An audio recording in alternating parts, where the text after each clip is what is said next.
অন্যদিকে হাইকোর্টে আজ অভিষেক বন্দ্যোপাধ্যায়ের আর্জি খারিজ হয়ে গেল। অভিষেক বন্দ্যোপাধ্যায়ের সমস্ত মামলার শুনানি একত্রে সম্ভব নয়, আবেদন খারিজ করে জানিয়ে দিল আদালত। সমস্ত মামলার বিষয়বস্তু আদালতের কাছে নেই, একত্রে শুনানি সম্ভব নয় নির্দেশে জানিয়েছেন বিচারপতি সৌগত ভট্টাচার্য। 16টি এফআইআর এর শুনানি একত্রে চেয়েছিলেন অভিষেক বন্দ্যোপাধ্যায়।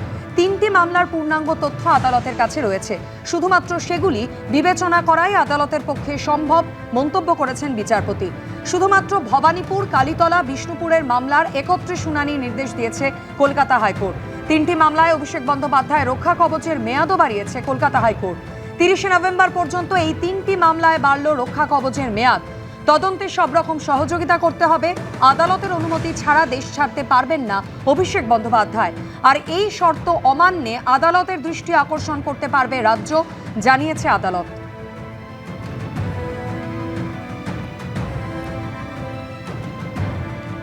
আজকে যে কারণে মামলাটা ছিল সেটা হচ্ছে একটা রিট পিটিশনে একাধিকের বেশি মামলা বা একাধিকের বেশি যে এফআইআর সেগুলো নিয়ে ডিল করা যায় কিনা সেটার পক্ষে অভিষেক ব্যানার্জির পক্ষে রায় দিয়েছেন আদালত।